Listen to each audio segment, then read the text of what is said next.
Вот они. Эта курочка несется, это не квочка.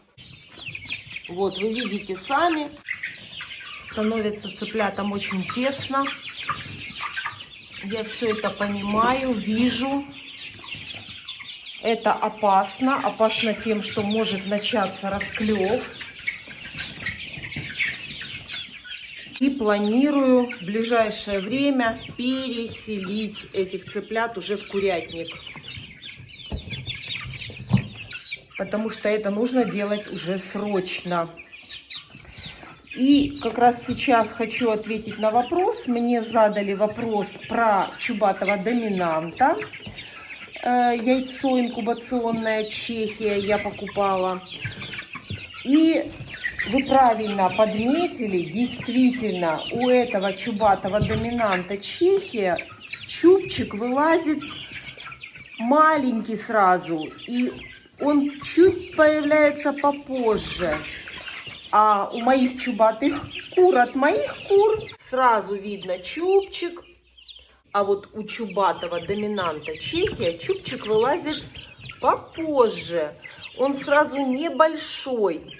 Вот смотрите, вот это петушок доминанта Чехия. Вот, видите, какой он небольшой. Вот он, видите? И у курочки. А курочка здесь, видите, петушок вот такой вот серый с белым. А курочка коричневая. И у нее только начинает пробиваться чубчик.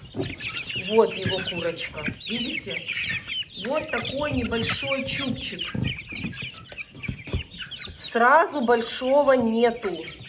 Большой чубчик, вот такой вот, это от яиц инкубационных чубатых кур. А у доминанта Чехия вот такой вот небольшой. Это цыпленку месяц. И, конечно же, с каждым месяцем этот чубчик будет отрастать. Но он будет не такой большой, как у чубатых кур. А вот это петушок. Вот, видите? И вот это его петушок, и вот это петушок. Вот все серенькие, вот серые с белым, это петушки чубатого доминанта Чехия.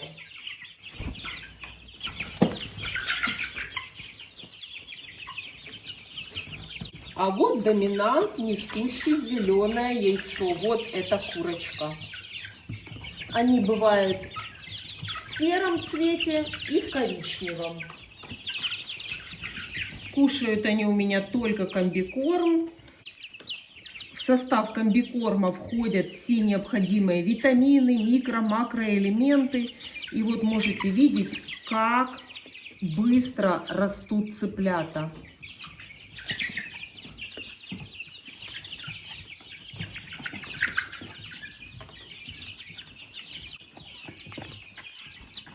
Кушают они вот такой комбикорм. Это нулевочка. Еще раз повторю, что в этом году я уже никаких экспериментов проводить не буду. Кормлю комбикормом для кур несушек. Бройлерный комбикорм должны кушать бройлеры. Поэтому, если вам будут советовать, берите бройлерный комбикорм, несколько раз подумайте, прежде чем это сделать. Я в прошлом году кормила бройлерным комбикормом. И скажу вам свой личный опыт. Я недовольна этим комбикормом, потому что он все-таки рассчитан для бройлера, для быстрого роста цыпленка, для быстрого роста этой курочки. А для курочки-несушки это совершенно не надо.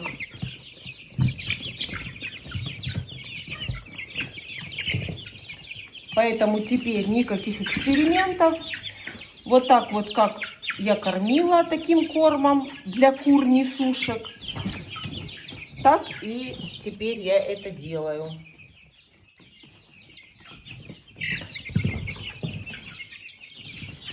И, конечно же, чистая вода. В чашечных поилках чистая вода. Хотела немножко вам рассказать про чашечные поилки. Вот иногда я вижу в других хозяйствах чашечные поилки делают по 10-15 штук в ряд под стенкой. Вот посмотрите на количество моих цыплят. А у меня всего лишь 2 чашечные поилки. И покажите мне очередь к этим чашечным поилкам. Достаточно 2 чашечные поилки на такое большое количество цыплят. Не нужно их делать огромное количество, не нужно их делать много.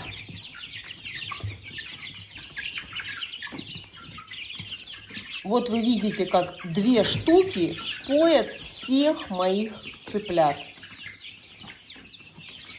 И каждый цыпленок находит время подойти и попить. Здесь никогда нет ажиотажа, никогда нет очереди. Вот кто захотел, подошел, попил.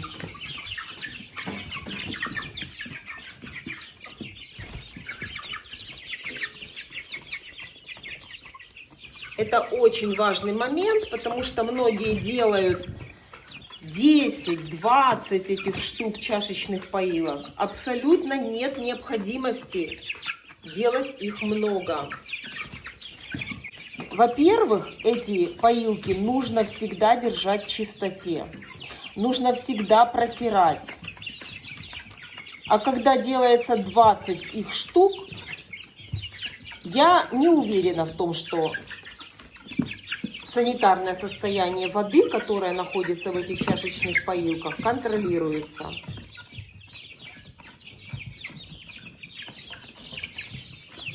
Вот вы видите сами, я все вам показываю как есть.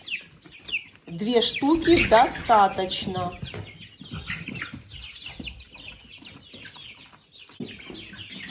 Вот на такое количество цыплят.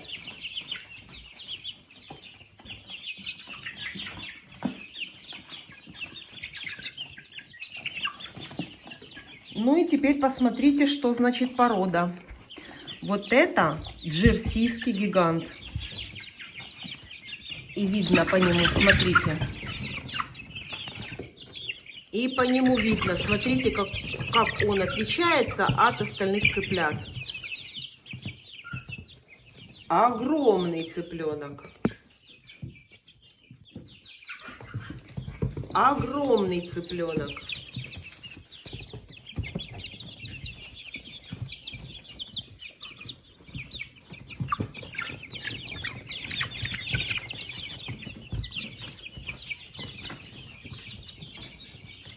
Все, бегу дальше. На сегодня запланировала очень много дел. Индюшке, квочке уже немножко осталось досиживать. Осталось немножко. Я пришла ее забрать, чтобы она пошла погуляла. Идем. Идем, идем, идем, моя хорошая. Вставай, вставай. Вставай. Ну, одной рукой получится у меня ее снять. Она тяжелая. Получилось. Давай, выходи, выходи. Выходи. Иди гуляй, иди. Петя, ты что, перепутал? Это же не курочка. Выходи.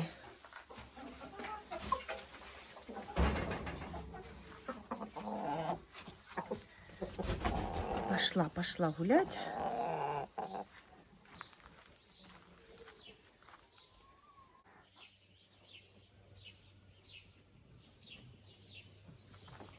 Ну иди попей воду, покушай. Стала, стоит. Осталось буквально пару дней ей. Индюшка сидит на яйцах 28 суток. 28 дней. Конечно, если я правильно посчитала и очередной раз не ошибусь,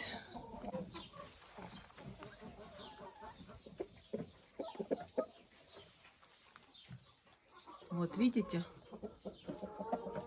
Пошла кушать. Во время насиживания яиц квочки всегда худеют. Естественно, потому что они кушают мало. Всю энергию и тепло отдают яйцам. А индюшка сидит даже больше, чем курица. 28 дней. Поэтому заметно она немножко сбавила в весе. Но когда она будет с индюшатами, она наберет свое. Она будет кушать индюшиный корм. Питание у нее будет витаминизированное, разнообразное. И, как правило, все квочки, которые сидят на яйцах и кур, и индюшек, вот когда они уже водят цыплят, они становятся еще красивее, чем были до этого, потому что они на питании таком сбалансированном находятся и хорошо поправляются, и все потом будет хорошо. Петух Маран наш заигрывает клигорном, пока не видит, пока курочка Маран не видит, заигрывает к ним. Вот так, танцы там. Конечно, одной курочки ему мало. Конечно, надо еще. Все будет, Петя, все будет. Пройдут карантин, открою дверь. Ох, ты разгуляешься. Вот такие танцы, вот так заигрывает. А тут своя свадьба. Тут, смотрите, как обычно села несется.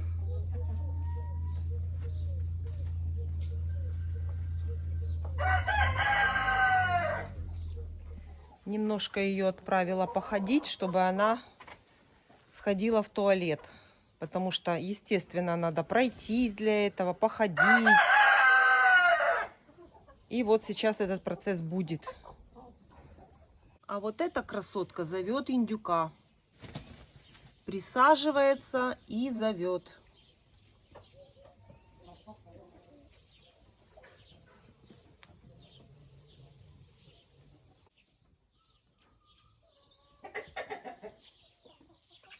Песок кушает.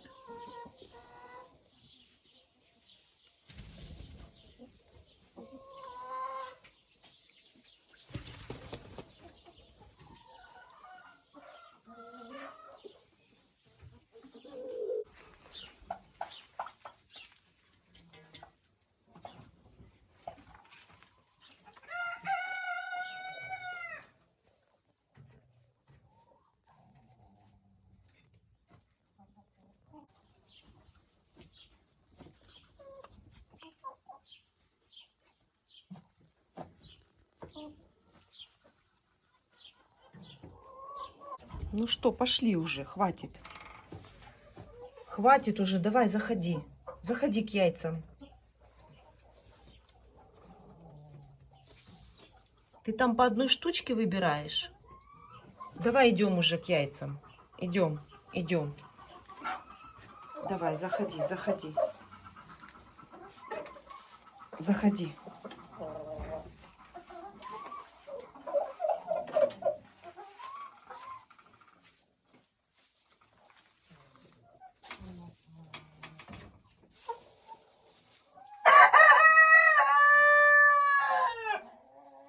Заходи, заходи.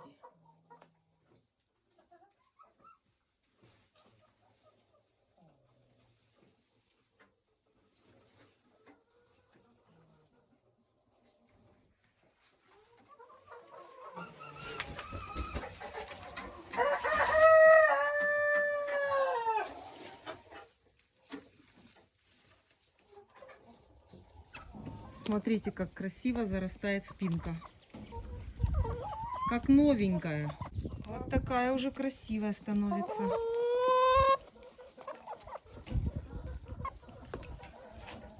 А я иду собирать яйца.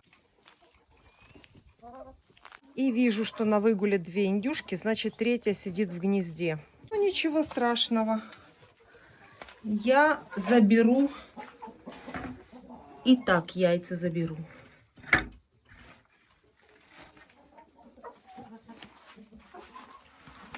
Аккуратненько, чтобы она не заметила. Забираю. Это яйца будут у нас за 1 день. Ой, какая красота. Когда чистый, сухой вольер. И яйца просто как с птицефабрики. Чистейшие. Ну что ты встала? Не раздави мне тут. Тут яйца марана. Ой, класс, смотрите.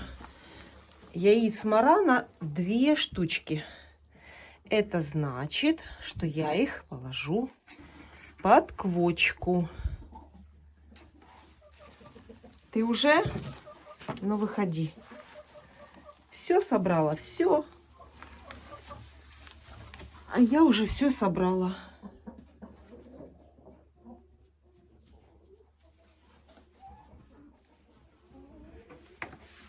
И получается у нас за 1 день от 3 индюшек 4 индюшиных яйца.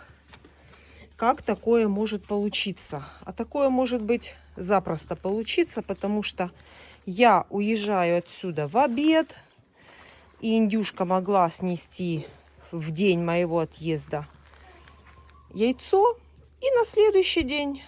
То есть вот такое может быть. Арифметика вот такая. Я сейчас уеду отсюда, и какая-то из них может сегодня еще снесется. Вот так получается за 1 день от 3 индюшек 4 яйца.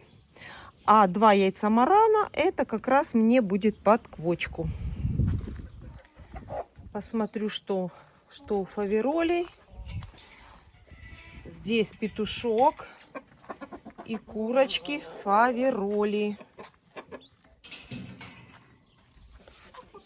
Вот такая красота.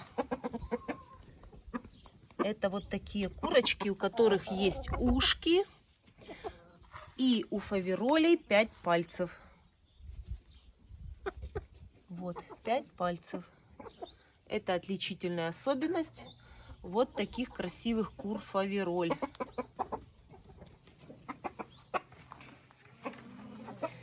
А вот что она снесла нам, мы сейчас посмотрим. Мы сейчас посмотрим. Там сидит курица в гнезде. Так. Но это нам не мешает совершенно посмотреть яйца. Что тут у нас? Ой, вот яйцо есть. Есть. А я сразу за вот этой штукой не увидела. Есть яйцо. И, кстати, тоже хочу положить это яйцо под квочку. Яйцо фавероля. Вот так вот его заверну, чтобы не перепутать с остальными. И будет неплохо, если будет еще курочка-фаверолька.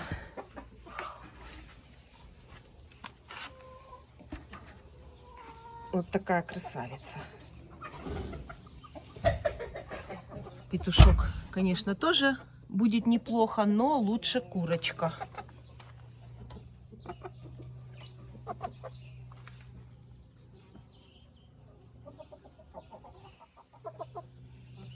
Забрала твое яйцо, да?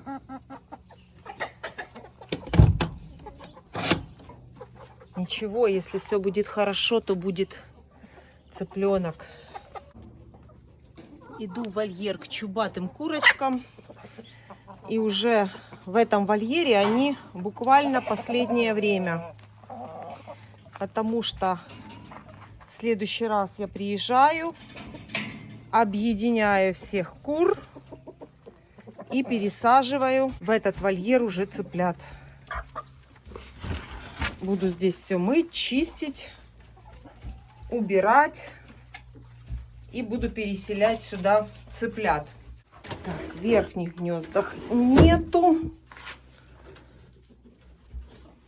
Ого! Ого! Это маран снесла за один день 2 яйца. Вот точно этот же принцип. Помните, я в прошлый раз яйца марана, по-моему, здесь не было. И вот, возможно, в день моего отъезда она снесла вечером яйцо. И вчера одно яйцо. И получается, что за один день моего отсутствия 2 яйца. Тоже хотелось бы мне положить под квочку. Но получается уже слишком много. Получается слишком много. И как раз на Пасху можно не красить. И у меня квочки. А я хотела их на Пасху. Ой, не упадет? Как вы думаете? Аккуратно, аккуратно. Вот так. Как раз можно было бы на Пасху не красить. И хочется под квочку положить. Вот такие красивые. Просто мне уже жалко. Мне просто жалко, квочка уже очень давно сидит. И она, вполне возможно, может уже переквактать. Так тоже долго нельзя мучить курицу. Мошки просто заедают. Огород садила, загрызают.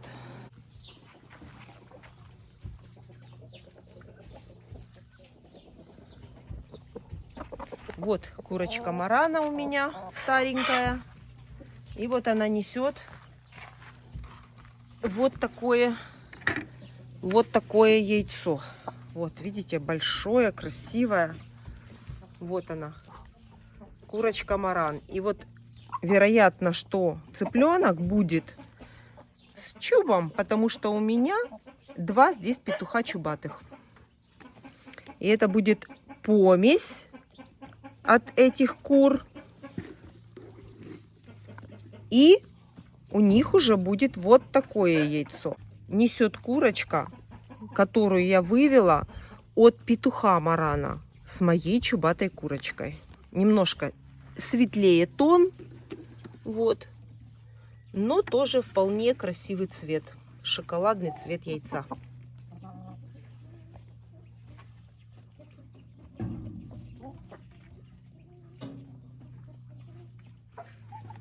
Иду дальше собирать. Вот они, именно вот эти курочки 2. Это они от петуха марана. Смотрите, лапы черные. Перья до колена. Это у них от марана.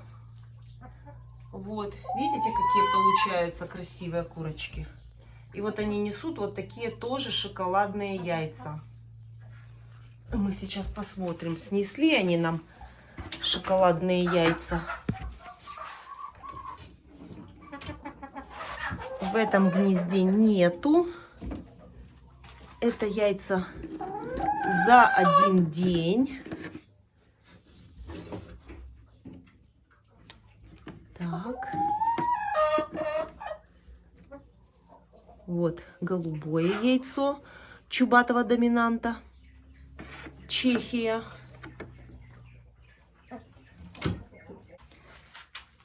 А ну в этом гнезде вот видите, это помесная курочка.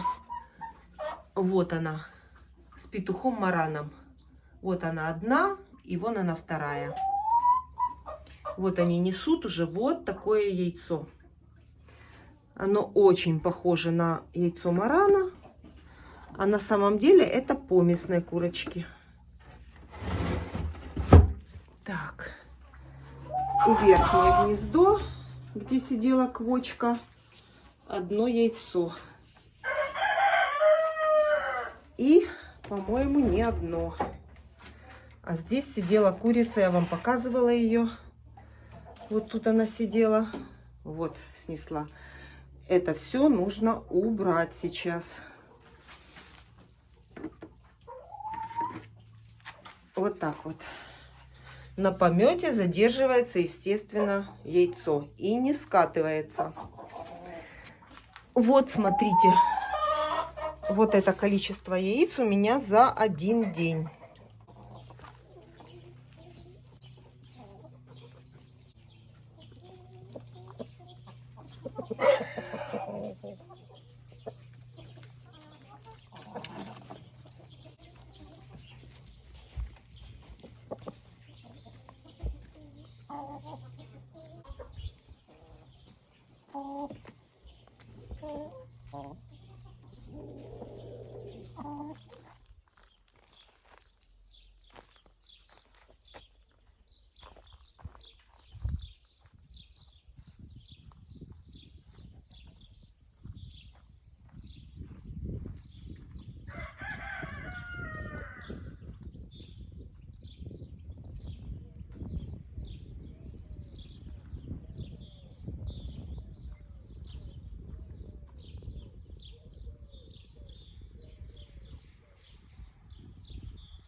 Сейчас у меня идет подготовка к посадке сладкого гороха. Гороха я сажу много. Я вам показывала. Все лето мы любим жарить горох. Это самое любимое блюдо детства. У меня, кстати, есть видео. Я показывала, как я жарю горох. Замораживаем горошек и любим свежим сахарным горошком кушать все лето. Поэтому гороха садим много. Это только начало. Я думаю, что еще 2 такие полосы длинные будут дальше от этой. Под сладкий горошек, так как мы его очень любим, у меня сделана вот такая вот сетка. Вот такую вот как бы рамочку. Видите, рамочку. И натягиваю сюда огуречную, обычную огуречную сетку. И вот эта рамочка, вот эти вот специально сваренные для гороха, для посадки гороха, у меня уже служат очень много лет. Ну, лет 15 точно. Они очень удобные. Поставил, посадил, горох плетется, не надо никакой опоры придумывать, потому что все-таки горох, когда ложится на землю и растет в лежачем состоянии, после первого сбора урожая этот горох начинает засыхать. Сам ствол начинает перегибаться и засыхает. Поэтому минимальное касание рук к стволу гороха при сборке урожая продлевает его срок службы. То есть горох может плодоносить в течение всего лета, если не нарушить ствол, не перегнуть, не поломать. А это возможно только в том случае, если горох будет на вот такой опоре. Посадка гороха очень простая. Вот так делаю канавки, проливаю хорошо водой, потому что горох любит воду. Горох лучше всего садить ранней весной. Как только сойдет снег, сразу можно садить горох. Горох прекрасно переносит понижение температур, прекрасно переносит возвратные заморозки. И поэтому не стоит бояться садить горошек сладкий очень рано. Раскладываю я вот так горох по 2 штуки на приблизительно вот таком расстоянии. Если у нас стоит опора, то вот такая вот немножко, скажу, загущенная посадка гороха абсолютно не вредит ему при росте, потому что горох идет вверх, и очень удобно здесь вниз в эту лунку поливать потом горох, и урожай будет очень-очень хороший. Я всегда вот так сажаю, не знаю, может быть, кто-то по-другому садит. Я показываю, как сажу сладкий горошек я. Вот так вот. По 2 штучки, ну где-то падает 3, потому что уже хочется кушать этот горошек. И засыпаю землей. Все, вот это такая посадка. Есть еще второй способ посадки у меня сладкого горошка. Это сначала посадить его, первая прополка. Горох вырастает на расстоянии приблизительно 10 сантиметров.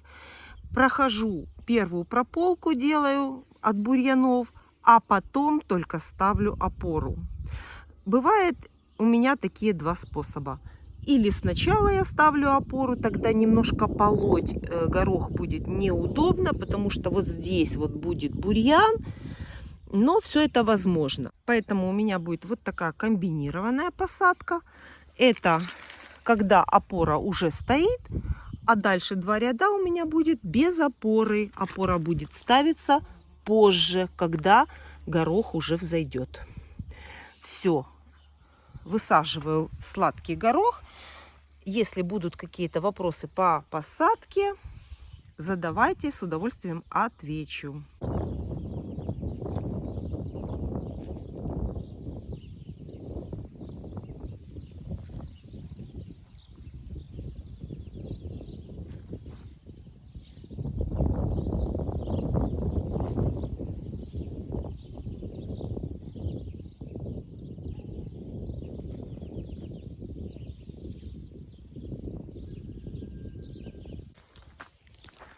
Предвидя вопрос, почему я не замочила горошек, а все семена замачиваю, это очень важный момент. Именно горох я не замачиваю, я хочу посадить его обработанным, чтобы обработка максимально осталась на посадочном материале, для того, чтобы горошек, когда вырастет, чтобы он максимально был защищен от вредителей, чтобы он не был с червяками. Поэтому вот эта защита, я хочу, чтобы она осталась на горошине и защищала. Стрючки были без червяков. Горошек я высаживаю Саммервуд. Это сладкий сахарный горошек.